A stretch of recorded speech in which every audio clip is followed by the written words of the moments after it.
नमस्कार बच्चों, कैसे हैं आप सब। आशा करती हूँ आप सभी अच्छे होंगे, स्वस्थ होंगे, खुश होंगे और अपनी पढ़ाई भी अच्छे से कर रहे होंगे। तो जैसा कि आप सभी जानते हैं, मैं हूँ आपकी हिंदी की अध्यापिका और मैं स्वागत करती हूँ आप सभी का आईसीटी वर्चुअल क्लासरूम में। और आज हम पढ़ेंगे क्लास 10th की हिंदी। क्लास 10th की हिंदी में आज हम पढ़ेंगे आपकी पाठ्य पुस्तिका क्षितिज भाग 2 का चैप्टर 4। चैप्टर 3 जो है स्टार्टिंग के वो हमारे कंप्लीट हो चुके हैं। आज हम चैप्टर 4 पढ़ेंगे जो एक कविता है आत्मकथ्य, जिसके जो लेखक है, राइटर है, वो है जयशंकर प्रसाद जी।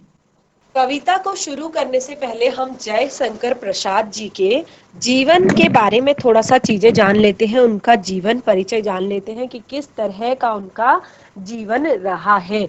तो जयशंकर प्रसाद जी का जो जन्म है वो 1889 में वाराणसी में हुआ था और काशी के प्रसिद्ध क्वींस कॉलेज में वे पढ़ने गए थे, परंतु परिस्थितियां अनुकूल न होने के कारण 8वीं से आगे नहीं पढ़ पाए। बाद में घर में ही संस्कृत, हिंदी, फारसी का अध्ययन किया। छायावादी काव्य प्रवृत्ति के प्रमुख कवियों में से जयशंकर प्रसाद एक है और सन 1937 में इनका निधन हो गया था। तो जयशंकर प्रसाद जी की कुछ यहाँ पर प्रमुख काव्य कृतियां दी गई हैं, जैसे कि चित्राधार, कानन कुसुम, झरना, आंसू, लहर और कामायनी। आधुनिक हिंदी की श्रेष्ठतम काव्य कृति माने जाने वाली कामायनी पर उन्हें मंगला प्रसाद पारितोषिक दिया गया। वे कवि के साथ साथ सफल गद्यकार भी थे। गद्यकार अर्थात हिंदी में जो साहित्य होता है उसमें यहाँ पर 2 खंड आपके बताए जाते हैं, गद्य खंड एवं काव्य खंड।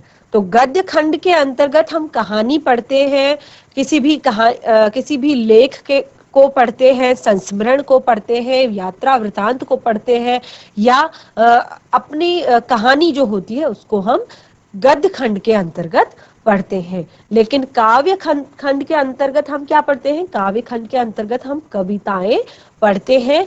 तो आज जो यहाँ पर कविता, यहाँ पर जो आत्मकथ्य है, ये एक कविता के रूप में जयशंकर प्रसाद जी ने लिखी है, लेकिन कवि के साथ साथ वो एक सफल गद्यकार भी थे, अर्थात एक सफल कहानीकार, एक सफल लेखक भी थे। कवि के साथ साथ वो एक सफल लेखक भी थे।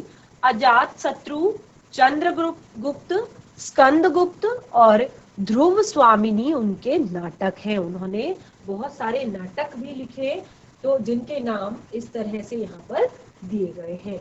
उनके तो कंकाल, तितली, ईरावती उपन्यास, तो बहुत सारे उपन्यासों की भी उन्होंने रचना की, जैसे कंकाल, तितली, ईरावती और आकाशदीप, आंधी और इंद्रजाल इनके कहानी संग्रह हैं।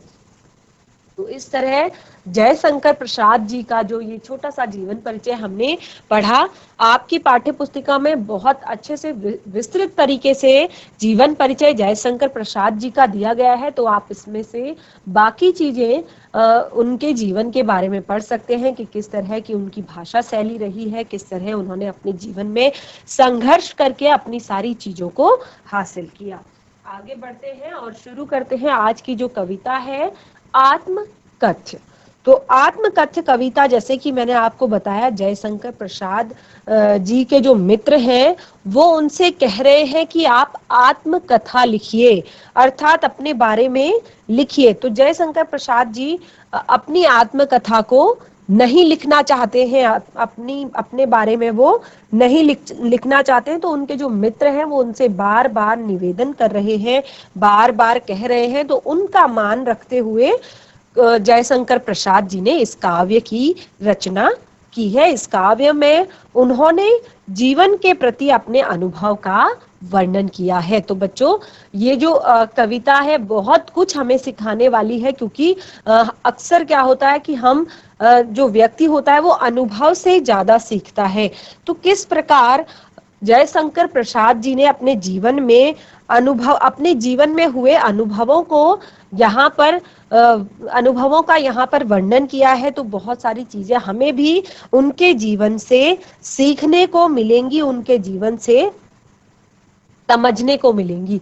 तो इस आत्मकथ्य में जो कवि है जयशंकर प्रसाद जी, उनके अनुसार ये जो संसार है ये नश्वर संसार है, और क्योंकि प्रत्येक जीवन एक न एक दिन मुरझाई पत्ती की तरह टूट जाता है। तो ये सारी चीजें इस तरह से उन्होंने जीवन को बताया है, जीवन के बारे में लिखा हुआ है कि जीवन क्या है, और ये सब चीजें उन्होंने अपने अनुभव के आधार पर ही लिखी है।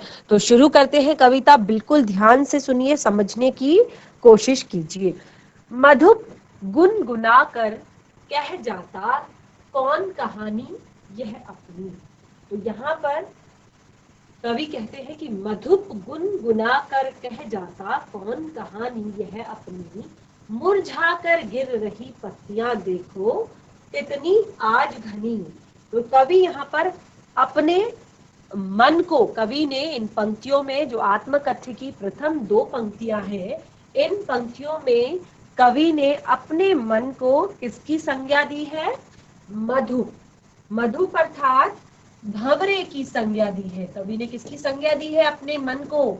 एक मधुप अर्थात एक भंवरे की संज्ञा दी है। तो मधुप गुनगुना कर कह जाता है, अर्थात जो गुनगुनाकर पता नहीं कौन सी कहानी कह जाता है। कौन कहानी यह अपनी जो भंवरा है वो गुनगुनाकर अपनी पता नहीं कौन सी कहानी कह रहा है, यह समझ नहीं पा रहा है कि वो अपनी जीवन गाथा की कौन सी कहानी कहे, क्योंकि मुरझा कर गिर रही पत्तियां देखो कितनी आज घनी। तो यहाँ पर कवि कहते हैं कि वो अपने जीवन की गाथा को नहीं गा पा रहा है। कवि अपने बारे में कहते हैं, अपने मन को उन्होंने एक भंवरे की संज्ञा दी है, अर्थात एक मधुप की संज्ञा दी है, और कवि कहते हैं कि वो अपने जीवन की गाथा को नहीं गुनगुना पा रहा है, नहीं कह पा रहा है, और उसे समझ नहीं आ रहा है कि वो कौन सी कहानी कहे। क्यों नहीं?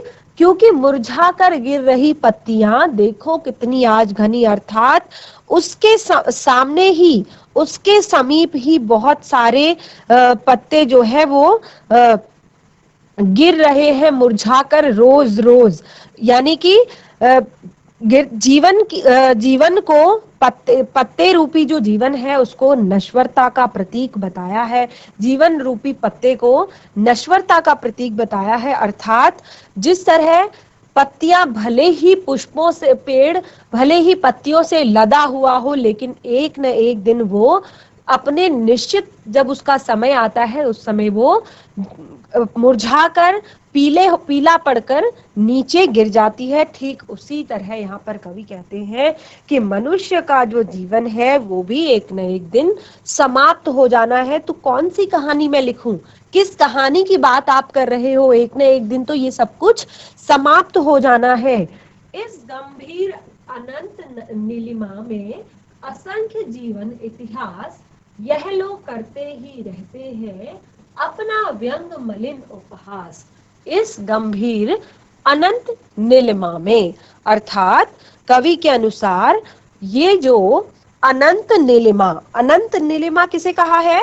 अनंत नीलिमा नीले आकाश को कहा है। अनंत अर्थात जो बहुत दूर तक फैला हुआ है, बहुत दूर तक आकाश में फैला हुआ है, तो उसको अनंत नीलिमा कहा है।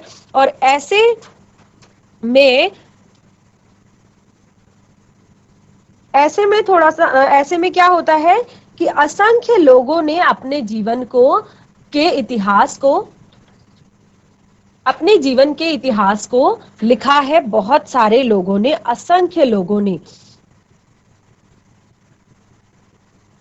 तो कहते हैं यह लोग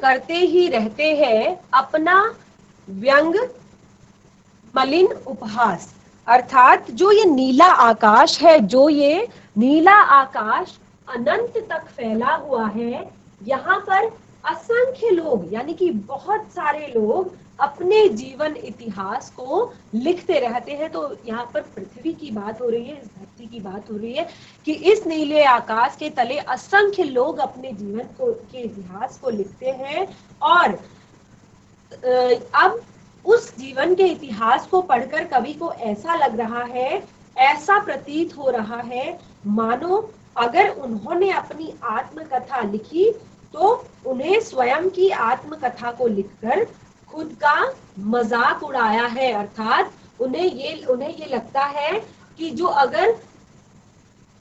ऐसा करते रहते हैं, जो अपनी आत्मकथा लिखते हैं, तो उन्होंने अपना ही मजाक उड़ाया है, क्योंकि इन्हें पढ़कर लोग उन पर हंस रहे हैं। जो ये सारे इतिहास अभी तक लिखा हुआ है, अपनी जो जीवन गाथाएं अभी तक लोगों ने लिखी हुई है, तो कवि को लगता है कि संसार इस पर हंस रहा है, लोग इस पर हंस रहे हैं। तो आगे की पंक्तियों में क्या कहते हैं, तब भी कहते हो कह डालूं दुर्बलता अपनी बीती, तुम सुनकर सुख पाओगे देखोगे यह गागर रीति। अर्थात अब अपने मित्रों को कह रहे हैं, क्योंकि जैसे कि मैंने बताया उनके मित्र ही उनको बार बार फोर्स कर रहे हैं, उनके मित्र ही बार बार उनको कह रहे हैं कि आप अपने जीवन की गाथा को लिखो, अपने जीवन की कथा को लिखो। तो अब कवि कहते हैं कि इस धरती पर, इस आकाश के नीचे, इस जो अनंत तक फैला हुआ ये आकाश है, यहाँ पर कई लोगों ने अपनी जीवन गाथा को लिखा है, कई जो लोगों ने अपने जीवन के इतिहास को लिखा है, लेकिन संसार ने, लोगों ने केवल उनका मजाक ही उड़ाया है। तो वो कहते हैं तब भी तुम कहते हो कह डालूं दुर्बलता अपनी बीती। अर्थात क्योंकि अब ये प्रश्न उनके मित्रों को, अब वो कभी अपने मित्रों से यह प्रश्न करने के लिए बाध्य हो रहे हैं, यानी कि अपने मित्रों से यह प्रश्न कर रहे हैं, क्या तुम अब भी चाहते हो कि मैं अपनी जीवन की सारी दुर्बलताओं को लिख डालूं? क्योंकि क्या होता है, अक्सर हर बार हमें जीवन में हर मोड़ पर सफलता ही सफलता नहीं मिलती, बहुत सारी विफलताओं के बाद ही हमें सफलता मिलती है, क्योंकि धीरे धीरे ही मनुष्य आगे बढ़ता है। तो कवि यहाँ पर कह रहे हैं, तो क्या अब भी तुम चाहते हो कि मैं अपने जीवन की दुर्बलताओं को, जितनी भी सारी दुर्बलताएं जीवन में, जितनी भी कमियां मेरे जीवन में रह गई है, क्या मैं उन दुर्बलताओं की जो अपनी बीती, अर्थात मेरे पर बीती हुई जो चीजें हैं, क्या मैं वो सारी लिख दूं? अभी भी तुम चाहते हो कि संसार मेरा भी मजाक उड़ाए? क्या कहते हैं कि तुम सुनकर सुख पाओगे देखोगे यह गागर रीति। अर्थात जिन्हें पढ़कर तुम मेरे जीवन की खाली गगरी को देखकर मेरा भी मजाक बनाओगे। अर्थात तुम ये सुनकर, मेरी जो आत्मकथा है उसको सुनकर तुम्हें बड़ा आनंद आएगा, तुम्हें बड़ा मजा आएगा, क्योंकि जब तुम देखोगे कि ये तो अंदर से पूरा खाली है, अर्थात इसकी जो गागर है, अर्थात जो इसने तो जीवन में कुछ किया ही नहीं है। तो लोगों यहाँ पर थोड़ा सा समाज के ऊपर व्यंग किया है, समाज के ऊपर कटाक्ष किया है कि हम लोगों को अगर अपने मन की बात बताना भी चाहते हैं तो क्या होता है, अक्सर बहुत कम लोग, 100 में से 10 लोग, 100 में से 5 लोग ही हमारी जो बात होती है उसको समझने की कोशिश करते हैं या समझ पाते हैं। यहाँ पर कवि का आश्रय है कि संसार के लोगों को तुम्हारे दुख दर्द से, तुम्हारी तकलीफों से, तुम्हारी समस्याओं से कोई भी लेना देना नहीं है। अगर आप उनके सामने अपना रोना रोते हो, अपने जीवन की दुर्बलताएं बताते हो, अपने बारे में बताते हो, आप सोचते हो ये तो मेरा बहुत अच्छा मित्र है, अगर मैं इसके सामने थोड़ा सा रो दूंगा, थोड़ा सा अपने जीवन के बारे में बता दूंगा तो मेरा दुख हल्का हो जाएगा। लेकिन ऐसा नहीं है। कवि कहते हैं कि संसार में केवल 10 से 5% लोग ही आपकी बात को शायद समझने की कोशिश करेंगे, सुनेंगे सभी, लेकिन जो 90% जो लोग हैं, 100 में से 90 लोग जो है उस बात का केवल और केवल मजाक ही बनाएंगे। तो कवि अब अपने दोस्तों को, अपने मित्रों को भी कह रहे हैं कि तुम सुख पाओगे, तुम्हें मजा आएगा मेरी इस आत्मकथा को सुनकर, जब तुम देखोगे कि मेरी जो गागर है, अर्थात जो मेरा जो मेरे एक जीवन का पूरा वृतांत है, मेरे जीवन में मैंने जो कुछ भी सब कुछ खाली है मेरे अंदर, अर्थात कुछ है ही नहीं। तो तुम्हें ये देखकर बहुत ज्यादा आनंद आएगा और तुम भी मजाक मेरा उड़ाने लगोगे। आगे बढ़ते हैं। किंतु कहीं ऐसा न हो कि तुम ही खाली करने वाले, अपने को समझो मेरा रस ले अपनी भरने वाले। तो यहाँ पर कवि ने संसार पर कटाक्ष किया है, संसार को एक आईना दिखाने की कोशिश की है। क्या कहते हैं? किंतु कहीं ऐसा न हो कि तुम ही खाली करने वाले, अपने को समझो मेरा रस ले अपनी भरने वाले। अर्थात वो क्या कहते हैं, अब यहाँ पर कवि कहते हैं कि जो मेरी आत्म कथा को पढ़कर मेरे जीवन की गागरी खाली देखकर कहीं ऐसा ना हो कि तुम खुद को ही मेरे दुखों का कारण समझ बैठो। अर्थात कि ऐसा ना हो कि तुम ये सोचो कि कहीं तुम ही तो नहीं हो मेरे दुखों को मुझे खाली करने वाले, अर्थात मेरे दुखों का कारण बनने वाले। अपने को समझो मेरे रस ले अपनी भरने वाले, अर्थात जो और सोचने लग जाओ कि कहीं तुमने ही मेरे जीवन रूपी गागर को खाली तो नहीं किया है, कहीं तुम्हारे ही कारण, यानी कि इस संसार के कारण ही तो मैं खाली नहीं हूं। तो कहीं इसका कारण तुम ना हो। तो मेरा रस ले, अर्थात जो मेरे अंदर जो चीजें हैं उसको खाली करने वाले, अपने मन को भरने वाले, अपना पूरा करने वाले, कहीं तुम तो नहीं हो, ऐसा सोचो, ऐसा समझो। आगे बढ़ते हैं। यह विडंबना अरी रस अरी सरलते तेरी हंसी उड़ाऊं में, भूले अपनी या प्रवंचना औरों की दिखलाऊं में। अब यहाँ पर कवि कहते हैं यह विडंबना अरी सरलते तेरी हंसी उड़ाऊं में, भूले अपनी या प्रवंचना औरों की दिखलाऊं में। तो कवि अब ये कहते हैं इसी स्वभाव के कारण, अब लोग कहते हैं कि क्यों, कवि कहते हैं मेरा जो सरलते, अर्थात मेरा जो स्वभाव है वो बहुत ही ज्यादा सरल है, उनका जो स्वभाव है वो बहुत ज्यादा सरल है, और इसी सरलता के कारण, इसी सरल स्वभाव के कारण लोगों ने उन्हें बहुत सारा धोखा दिया है और जिससे उन्हें बहुत सारा कष्ट उठाना पड़ा है। इसके बावजूद भी जो कवि है वो कहते हैं कि मुझे यह विडंबना है, अर्थात मेरे अंदर ये विडंबना है कि मैं अपनी आत्मकथा को लिखकर दूसरों से अपना मजाक नहीं उड़वाना चाहता हूं, और कहते हैं कि ना वो अपनी भूलें बताना चाहते हैं और ना ही छल कपट को गिनाना चाहते हैं।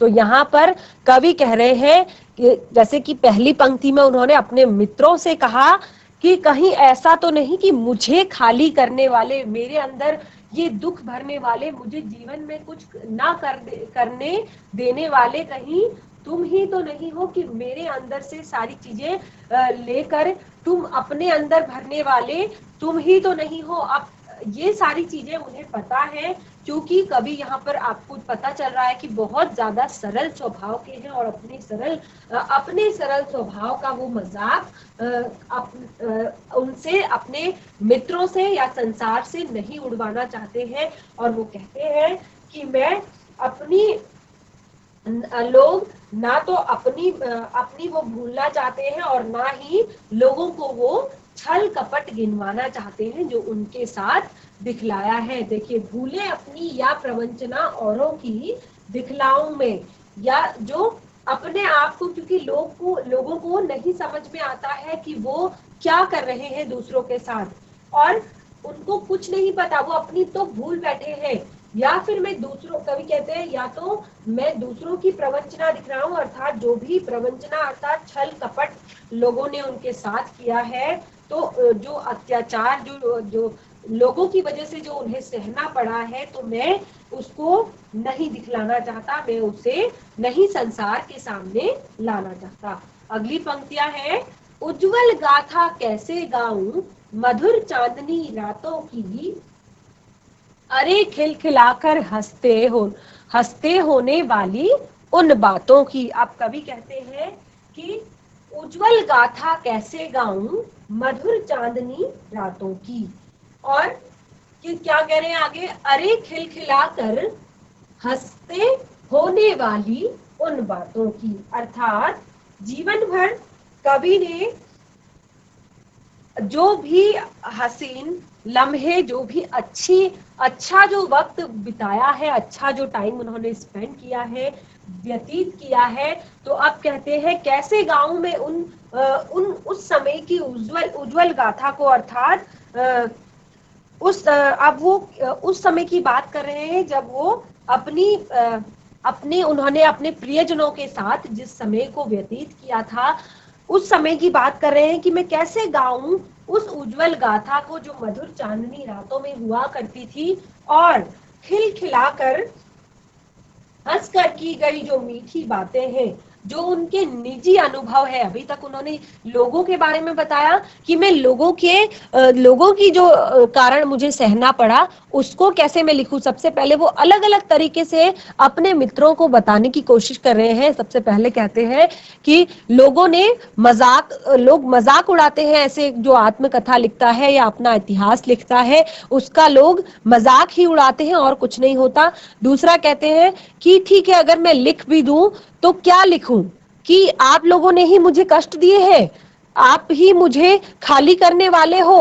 और फिर आगे कहते हैं चलो ये भी ठीक है, अब ये बताओ कि मैं अपने प्रियजनों के साथ बिताए गए जो उनके अच्छी बातें थी, अच्छे अनुभव थे, निजी अनुभव थे, उनको मैं कैसे लिख दूं, जो मैंने बातें हंस हंस के की है, अच्छी बातें जो मैंने की है, जो कुछ मैंने अच्छा समय व्यतीत किया है, और मैं उस अनुभव को कैसे लिखूं, और ये अनुभव जो है कैसे और क्यों अपनी आत्मकथा में लिखकर लोगों को सुनाए, क्योंकि यही तो केवल उनके जीवन की पूंजी है, केवल यही चीज उनके पास है, और जिस पर सिर्फ और सिर्फ उनका हक है। यानी कि कुछ पर्सनल बातें, कुछ निजी अनुभव जो उनके जीवन की है, उसको मैं कैसे लोगों को बताऊं, जिस पर केवल मेरा और मेरा हक है। आगे कहते हैं, मिला कहाँ यह सुख जिसका मैं स्वप्न देखकर जाग गया, आलिंगन में आते आते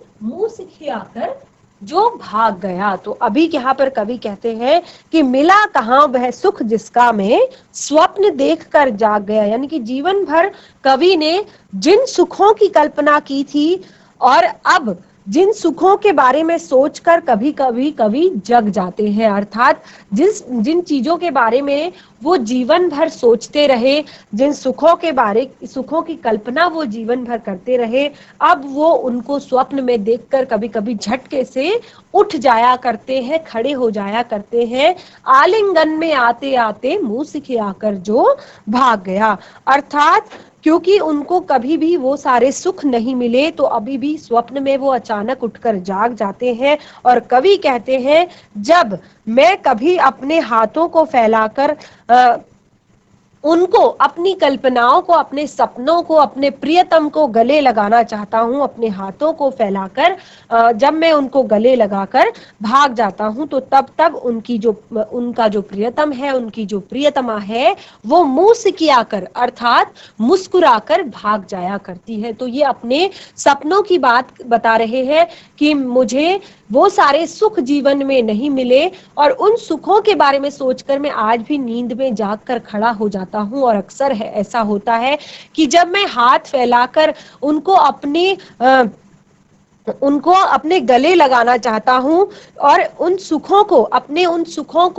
अपनी अपने प्रियतम को गले लगाना चाहता हूँ, तो वो मुस्कुराकर भाग जाते हैं। अर्थात जो मेरे सुख है, मैं उनको जब स्वीकार करता हूँ, उनको जब गले लगाना चाहता हूँ, वो मेरे पास आते भी हैं तो अचानक ऐसा लगता है कि वो मुस्कुराकर मुझसे दूर चले गए हैं। जिसके अरुण कपोलों की मतवाली सुंदर छाया में अनुरागिनी उषा लेती थी निज सुहाग मधुमाया में। तो अब यहाँ पर कवि अगली पंक्तियां हैं, उनमें कहते हैं, अब अपने प्रेमिका की, अपने प्रियतम की सुंदरता का वर्णन कवि इन पंक्तियों में कर रहे हैं। इन पंक्तियों में उनकी सुंदरता का बखान कर रहे हैं कि जिसके अरुण कपोलों की मतवाली सुंदर छाया में। अरुण कपोलों अर्थात उसके जो सुंदर सुंदर बहुत प्यारे नयन थे, बहुत प्यारे उसके जो बाल थे, उनकी मतवाली सुंदर छाया में, और लाल लाल जो उसके गाल थे प्यारे से, उनकी सुंदर जो उसकी सुंदर आभा में अनुरागिनी उषा लेती थी निज सुहाग मधुमाया में। अर्थात जो सूर्य था उस वो भी उससे लालिमा को उधार में लेता था। जब जो सूरज है, क्योंकि वो कहते हैं कि जो उनकी प्रेमिका है वो बहुत ज्यादा सुंदर थी, उसकी जो बहुत सुंदर छाया थी, और उसकी जो अनुरागिनी छवि थी, यानी कि जो लाल लाल उसके बहुत सुंदर लालिमा उसके गालों पर थी, तो सूरज भी उनसे उषा यानी कि जो प्रातः की जो भोर थी, वह भी उससे लालिमा को उधार में लिया करती थी और सुंदरता को उधार में लिया करती थी। आगे बढ़ते हैं। उसकी स्मृति पाथे बनी है थके पथिक की पंथा की, सीवन की उधेड़ कर देखोगे क्या मेरी कंथा की। तो क्या कहते हैं अब कवि? कवि कहते हैं उसकी स्मृति पथेय बनी है, अर्थात कवि कहते हैं कि उनकी जो प्रेमिका के साथ बिताए गए जो अच्छे पल हैं, अच्छी जो यादें हैं, आज भी कवि इस संसार में उन्हीं यादों के सहारे अपने रास्ते बना रहे हैं, अपने जीवन को जी रहे हैं। उनकी स्मृति पथेय बनी है, अर्थात उनकी यादें ही कवि को अभी तक जीवन का रास्ता दिखा रही है, जीवन जीने के योग्य बना रहे हैं। और थके पथिक की पंथा की, अर्थात उनके जीवन का एकमात्र सहारा जो है, पथिक अपने जीवन में जो कवि जो है वो अपने जीवन में आगे चलते चलते, आगे बढ़ते बढ़ते थक गए हैं, लेकिन ये यादें ही उनके जीवन का एकमात्र सहारा है। उनको आगे बढ़ने से जो उनको आगे बढ़ने के लिए प्रेरित करती है, जो ये यादें हैं। जीवन को उधेड़ कर देखोगे क्या क्यों मेरी कंथा की। तो अब वो अपने मित्रों से फिर से प्रश्न कर रहे हैं, कहते हैं सीवन को उधेड़ कर देखोगे क्या, अर्थात क्या तुम मेरी उन यादों को जिनको अब मैं अपने अंदर दबा चुका हूँ, सीवन अर्थात सिली हुई, बंद की हुई जो उनकी यादें हैं, वो कहते हैं कि क्या तुम उनको भी उधेड़ कर देखना चाहते हो, क्यों मेरी कंथा की, क्यों तुम मेरी आत्मकथा को पढ़कर मेरी भूली हुई यादों को कुरेदना चाहते हो, जिनको मैं अच्छी याद मैं भूल चुका हूँ, लेकिन वो ही मेरे जीवन का सहारा है, और फिर तुम अब उनको कुरेद कुरेद कर हरा करना चाहते हो, और मेरी जो याद की चादर है उसको तुम तार तार क्यों करना चाहते हो। तो कवि इस तरह के प्रश्न अपने मित्रों से कर रहे हैं। आगे बढ़ते हैं। छोटे से जीवन की कैसी बड़ी कथाएं आज कहूं, क्या यह अच्छा नहीं कि औरों की सुनता मैं मौन रहूं। फिर से अपने मित्रों से प्रश्न कर रहे हैं कि छोटे से जीवन की कैसी बड़ी कथाएं आज कहूं। जो एक छोटा सा जीवन, यहाँ पर प्रसाद जी की महानता का पता चलता है, जयशंकर प्रसाद जी की महानता की, वो कितने महान हैं, जो अपने, क्योंकि बहुत बड़े कवि हैं, अगर आप उनके जीवन परिचय के बारे में जानेंगे, उनके बारे में जब जानेंगे तो आपको पता चलेगा कि वो एक अपने समय के बहुत महान कवि रहे हैं। जब मनुष्य के अंदर मैं यानी कि अपने लिए कोई भी घमंड नहीं होता, अपने लिए कोई गर्व नहीं होता, तो इससे पता चलता है कि वो व्यक्ति कितना ज्यादा महान है, कितना ज्यादा बड़ा है। तो कवि यहाँ पर यही कह रहे हैं इन पंक्तियों से, कहते हैं मेरे ये इस छोटे से जीवन की मैं कैसे बड़ी कथाएं लिख दूं। अर्थात जो उनका जीवन है, छोटे का अर्थ है बहुत ही ज्यादा सरल और साधारण उनका जीवन है। और कहते हैं कैसे मैं अपने इस छोटे से अर्थात सरल और साधारण जीवन की बड़ी बड़ी कहानियां लिख दूं, बड़ी बड़ी बातें लिख दूं, बड़ी बड़ी बातें कह दूं, क्योंकि वो स्वयं को तुच्छ मनुष्य मानते हैं, यानी कि एक बहुत छोटा सा मनुष्य मानते हैं। और कहते हैं कि उन्होंने जीवन में कुछ ऐसा अच्छा कार्य किया ही नहीं है कि जिसके लिए ये बड़ी बड़ी गाथाएं लिखी जाए, इतिहास लिखा जाए या आत्मकथा लिखी जाए। तो कवि कहते हैं कि मैं क्यों ऐसा करूं, क्यों ऐसा कहूं, मेरा तो बहुत छोटा सा और बहुत सरल जीवन रहा है। आगे कहते हैं क्या यह अच्छा नहीं कि औरों की सुनता में मौन रहूं। तो अब वो फिर से अपने मित्रों से प्रश्न कर रहे हैं कि वो कहते हैं कि क्या ये अच्छा नहीं है कि वो अर्थात वो चुप रहना पसंद करते हैं, वो चुप ही रहना उचित समझते हैं। और कहते हैं कि मेरे लिए तो यही अच्छा है कि मैं चुप रहूं और दूसरों की सुनता रहूं। तो यहाँ पर इन पंक्तियों के द्वारा जयशंकर जी की महानता का हमें पता चल रहा है। बहुत प्यारी पंक्तियां उन्होंने अपने इस आत्मकथ्य में लिखी हैं। आगे की पंक्तियां हैं, सुनकर क्या करोगे भला मेरी भोली आत्मकथा, अभी समय नहीं है थकी सोई है मेरी मौन व्यथा। अंतिम पंक्तियां इस कविता की है कि सुनकर क्या करोगे तुम भला मेरी भोली आत्मकथा, अभी समय नहीं है थकी सोई है मेरी मौन व्यथा। अर्थात यहाँ पर जो अंतिम पंक्तियां यहाँ पर इस पैराग्राफ की है, कहते हैं कि तुम अभी सुनकर क्या करोगे मेरी भोली आत्मकथा को। मेरी जो मैंने बिल्कुल ऐसी आत्मकथा लिखी है जो भोली है, भाली है, सीधी साधी है, ऐसी आत्मकथा को सुनकर तुम क्या करोगे। और अभी क्योंकि ये कुछ काम के लायक भी नहीं है, अब वो अपने बार बार अपने जीवन में कह रहे हैं कि मैंने ऐसा कुछ बड़ा काम किया ही नहीं है कि मैं जो आत्मकथा लिखूं, मैं जो आत्मकथा कहूं। तो अंतिम में कहते हैं कि मैंने ऐसे कोई महानता का काम नहीं किया है, ऐसा कोई काम नहीं किया है जिससे कि मैं अपनी आत्मकथा लिखूं। तो इसे सुनकर तुम क्या करोगे, ये तो बहुत ज्यादा भोली है, सरल है, बहुत सीधी साधी मेरी आत्मकथा है, और इसमें कोई महानता का वर्णन मैं कैसे कर सकता हूं, क्योंकि अभी समय नहीं है, सोई थकी है मेरी मौन व्यथा। अर्थात अब जो है मेरे जीवन के सारे दुख समाप्त हो गए हैं और शांत हो गए हैं, और अब मुझ में मेरी मौन व्यथा अर्थात अब मेरे अंदर वो इच्छा शक्ति नहीं है, लिखने की कोई इच्छा शक्ति अभी मेरे अंदर नहीं है। तो जयशंकर प्रसाद जी की ये बहुत प्यारी सी जो कविता आत्मकथ्य उन्होंने लिखी है, बहुत सारी चीजें हमें इससे सीखने को मिली है। इस पाठ से संबंधित कुछ प्रश्न, पहले तो यहाँ पर कुछ शब्द अर्थ है, जैसे मधुप यानी कि मन रूपी भंवरा, अनंत नीलिमा अर्थात अंतहीन विस्तार या अंतहीन आकाश भी कह सकते हैं,